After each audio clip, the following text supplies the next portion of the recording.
સમાજની વર્ષો જૂની માંગણીને હકારાત્મક વાચા આપતો મુખ્યમંત્રી ભૂપેન્દ્ર પટેલનો મહત્વપૂર્ણ નિર્ણય અમદાવાદની રબારી વસાહતોના 1100 જેટલા માલધારી પરિવારોને મળશે તેમના ઘરનો કાયમી માલિકી હક, જેવી માહિતી આપતા રાજ્યમંત્રી જગદીશ વિશ્વકર્મા. અમદાવાદ ખાતે આવેલ રબારી માલધારીઓની જે વસાહતો રાહત દરે 99 વર્ષના ભાડા પટ્ટે જે વર્ષોથી આપવામાં આવી હતી, તેમાં ગુજરાતના મુખ્યમંત્રી માનનીય ભૂપેન્દ્રભાઈ પટેલે આજે ખૂબ મહત્વપૂર્ણ નિર્ણય લેવા જઈ રહ્યા છે અને રાહત દરે પોતાની માલિકીના રહેણાંકના પ્લોટો આપવાનો નિર્ણય ગુજરાત સરકાર લઈ રહી છે. અમદાવાદ શહેરમાં રબારી વસાહત માટે અને પોતાના ઢોર ઢાખર રાખવા માટેની વ્યવસ્થા જે વર્ષો પહેલાં થઈ હતી, એ સરકારશ્રીએ 1960-61માં 99 વર્ષના ભાડા પેટે જમીન સંપાદન કરી અમદાવાદ મ્યુનિસિપલ કોર્પોરેશનને સુપરત કરી હતી. અમદાવાદ મ્યુનિસિપલ કોર્પોરેશને આ જમીન પર પ્લોટ પાડી ઓઢવ, અમરેવાડી, જશોદાનગર જૂની, જશોદાનગર નવી એમ કુલ 4 રબારી વસાહતોમાં રહેણાંક સાથેના મકાનોમાંથી તેમજ તે સમયે માલધારી ભાઈઓને પ્લોટોની ફાળવણી કરેલ હતી, જેમાં જશોદાનગરની જૂની વસાહતમાં કુલ 1,22,292 ચોરસ મીટરમાં 137 પ્લોટ, ઓઢવમાં જશોદાનગર નવી વસાહતમાં 2,66,073 ચોરસ કિલોમીટર 440 પ્લોટ, ઓઢવ રબારી વસાહતમાં 1,94,233 ચોરસ કિમીમાં 310 પ્લોટ અને અમરેવાડીમાં 74,765 ચોરસ કિમીમાં 212 પ્લોટ એમ ચારેય વસાહતોમાં કુલ 6,57,363 ચોરસ કિલોમીટર જમીનમાં 1,099 પ્લોટોની ફાળવણી માલધારી સમાજને આપવામાં આવી હતી રહેણાંક માટે અને ઢોર ઢાખર રાખવા માટે. આ ચારેય રબારી વસાહતો જે પ્લોટોની અંદર અંદાજે 50 વર્ષ કરતાં પણ વધુ સમયથી આ માલધારી ભાઈઓ પરિવારો સાથે ત્યાં રહે છે. વખતો વખત આ માલધારી ભાઈઓ દ્વારા રજૂઆતો કરવામાં આવતી હતી રાજ્ય સરકારમાં, કોર્પોરેશનની અંદર, કે આ પ્લોટો અમને માલિકીના હકથી અમે આપી દો અને વેચાણ નહીં આપી દો, જે કંઈ પણ પૈસા ભરવાના થશે તે પૈસા ભરવા માટે અમે તૈયાર છીએ. દેશના યશસ્વી આજના પ્રધાનમંત્રી, તે વખતના તત્કાલીન મુખ્યમંત્રી માનનીય નરેન્દ્રભાઈ સાહેબ હતા, ત્યારે પણ એમણે રજૂઆત કરી હતી. વર્ષો વર્ષ એમની રજૂઆતો અને માગણીને ધ્યાને લઈ અને ભારતીય જનતા પાર્ટીની આ ગુજરાત સરકાર એ અંત્યોદયની વિચારધારાવાળી સરકાર, અંત્યોદયના મંત્રને લઈ અને છેવાડાના માનવીને મદદ કરવી, સબ સમાજ કો સાથ લીએ આગે बढ़ते जाना है, આ વિચારધારા સાથે સૌનો સાથ સૌના વિકાસને ધ્યાને લઈ માનનીય મુખ્યમંત્રી ભૂપેન્દ્ર પટેલના નેતૃત્વમાં સરકાર હંમેશા દરેક સમાજના પ્રશ્નોને હકારાત્મક રીતે રહી છે. ત્યારે દેશના યશસ્વી પ્રધાનમંત્રી મોદી સાહેબ એ ભૂખ્યાને અન્ન આપવાનું હોય, ઘર વિહોણાને પોતાનું ઘર, એટલે જેના માટે નીચે ધરતી અને ઉપર આકાશ હોય એવા લોકોને પણ 10 વર્ષના એમના કાર્યકાળ દરમિયાન 4 કરોડ કરતાં વધુ લોકોને પ્રધાનમંત્રી આવાસ યોજનામાં મકાનો આપ્યા છે. ત્યારે યુવાનોને રોજગારીની તકો ઊભી કરી છે, મહિલાઓને સાચા અર્થમાં સન્માન આપવાનું કામ કર્યું છે. ત્યારે એમની પ્રેરણાથી, એમની વિચારધારાને આગળ વધી માનનીય ભૂપેન્દ્રભાઈ પટેલ સાહેબે આ 4 વસાહતના જે જૂના ભાડવાતો છે, હાલના કબજેદારોને ફાળવવામાં આવેલ જમીન પર કાયમી માલિકી હક મળે તે આશયથી અમદાવાદ મ્યુનિસિપલ કોર્પોરેશન, માન્ય મેયર શ્રી પ્રતિભાબેન, standing chairman, TP committee chairman, સરકાર, ગુજરાત સરકાર દ્વારા બજાર ભાવને બદલે રાહત ભાવે જમીન વેચાણથી આપવાનો નિર્ણય રાજ્ય સરકાર અને કોર્પોરેશન સંયુક્ત રીતે આજે લઈ રહી છે. વારંવાર માલધારી સમાજના આગેવાનો,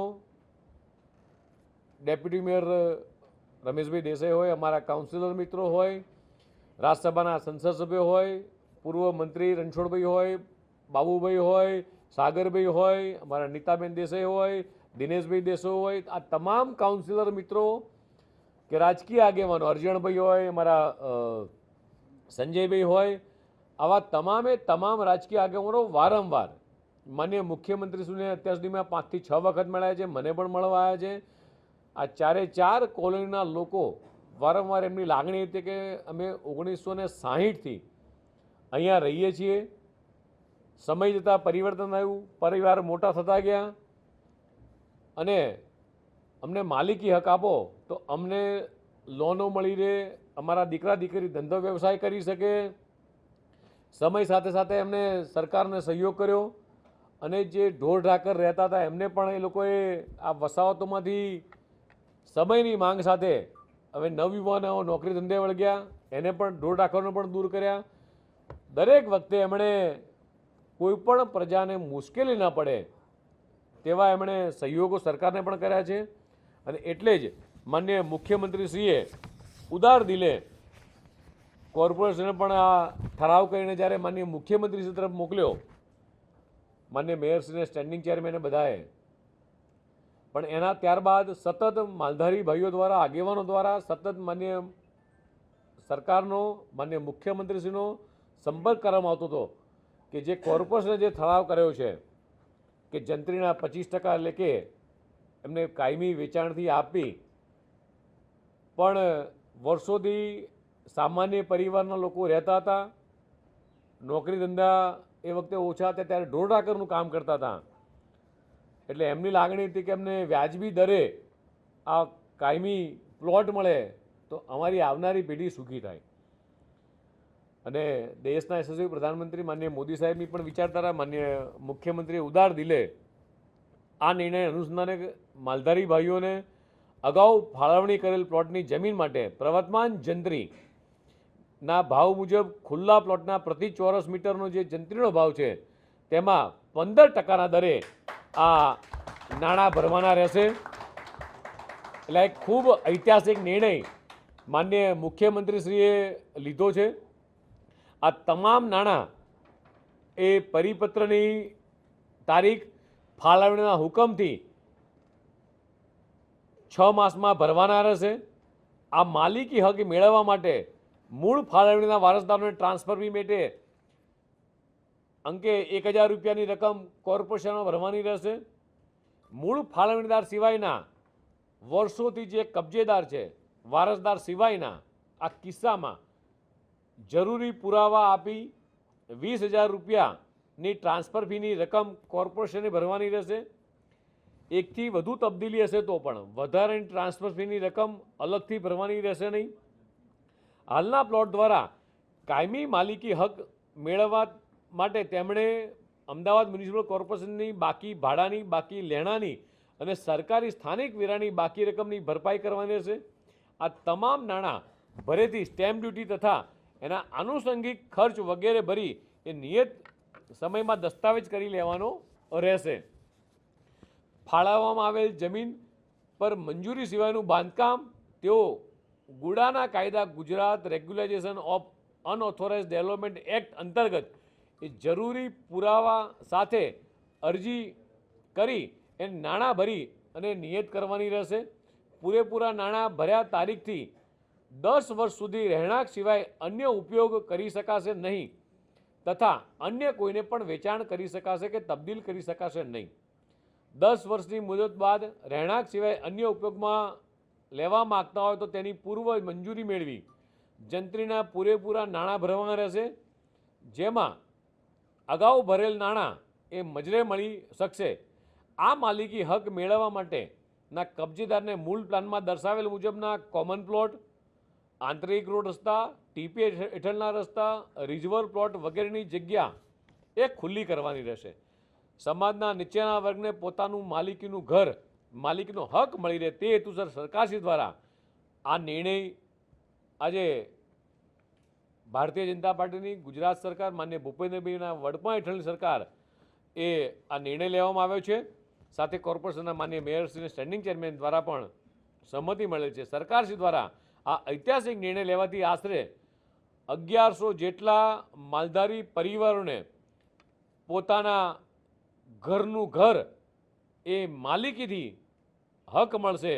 એટલે આ ઐતિહાસિક નિર્ણય સમગ્ર માલધારી સમાજે પણ આવકાર્યો છે.